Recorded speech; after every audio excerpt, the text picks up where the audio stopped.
The Galactic Council chamber hummed with the usual mixture of disdain and amusement whenever the subject of Earth arose. Ambassador Zeftar of the Hegemony flicked his crystalline tentacles dismissively as he addressed the assembly. "The humans have submitted another petition for military alliance," he announced, his voice dripping with condescension. "They claim their world faces an imminent threat from the Devourers." A wave of chittering laughter rippled through the chamber. The Nexari delegation's exoskeletons clicked in rhythmic mockery, while the gas-form ethereals pulsed with colors that conveyed pure derision. "Remind us again," called out Counselor Vexna from the Dominion seats. "What exactly do these humans bring to our great civilization?"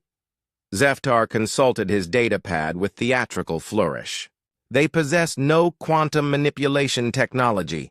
Their fastest vessels barely achieve light speed through crude chemical propulsion. They have no psionic abilities, no energy shields, and their weapons—" He paused for effect. "Still rely on projectiles and combustion." The laughter grew louder. Even the usually stoic Titans allowed themselves deep, rumbling chuckles that shook the chamber floor. "Primitive doesn't begin to describe it," sneered Admiral Korth of the Warsinger fleet. "Their entire military operates on principles we abandoned millennia ago. Fire and steel? How delightfully barbaric. Perhaps we should display their petition in the Museum of Extinct Technologies," suggested another voice, prompting fresh waves of mirth. But High Counselor Maven of the Ancient Order raised a gnarled hand for silence. Her species had witnessed the rise and fall of a dozen galactic civilizations, and her eyes held a wisdom that commanded respect. "There was another species once," she said slowly, "that the galaxy dismissed. They called themselves the Architects. We laughed at their crude stone monuments and simple tools." Her voice dropped to a whisper. "They went on to build the quantum highways we still use today." The chamber fell silent, but only briefly. Zeftar waved a tentacle dismissively. "Ancient history, honored Maven. These humans are nothing like the Architects. Look at their pathetic response to our rejection." On the main display, Earth's transmission played. Admiral Sarah Chen stood at attention in what the aliens considered laughably primitive military dress uniform. "To the Galactic Council," she began, her voice steady despite the diplomatic catastrophe, "humanity respectfully withdraws its petition for alliance.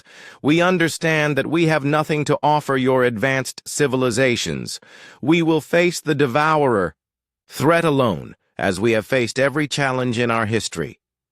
We ask only that you remember us fondly when we are gone." More laughter echoed through the chamber. "How melodramatic!" someone called out. "The Devourers will consume their little blue world in a matter of hours," Admiral Korth observed with clinical detachment. "Perhaps we should take bets on how long their fire and steel holds out." 3 months later, the laughter had died. The first reports came from automated monitoring stations at the galaxy's rim. The Devourer swarm, a biomechanical plague that had consumed 17 star systems, had encountered unexpected resistance at Sol.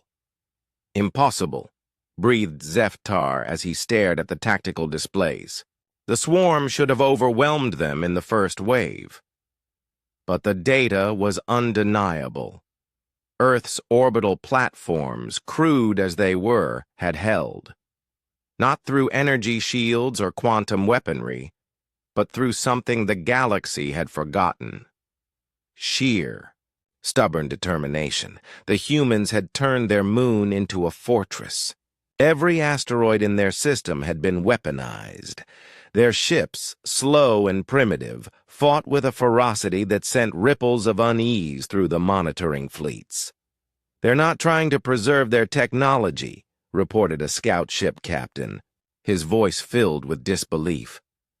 "They're ramming Devourer vessels with their own ships, deliberately, with crews still aboard. The tactical feeds showed impossible scenes.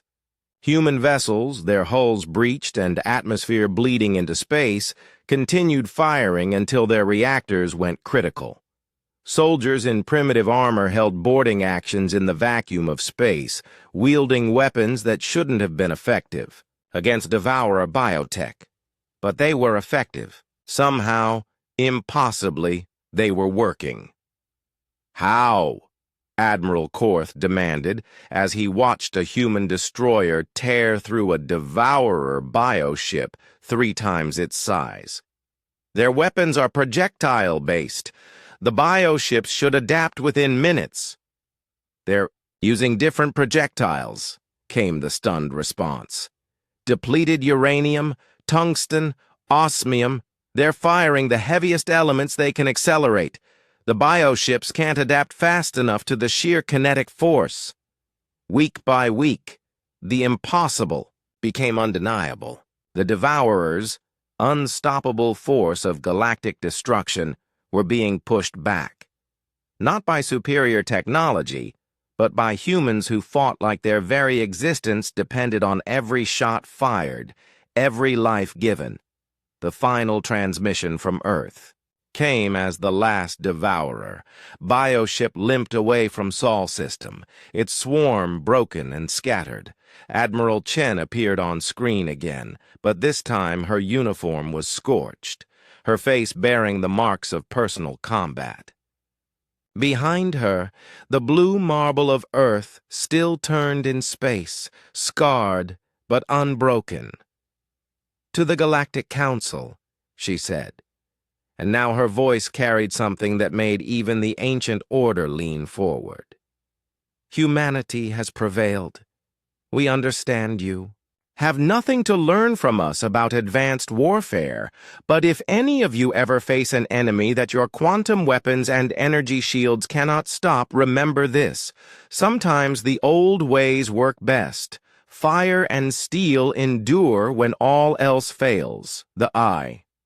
Transmission ended, and the Galactic Council chamber remained silent for a long time.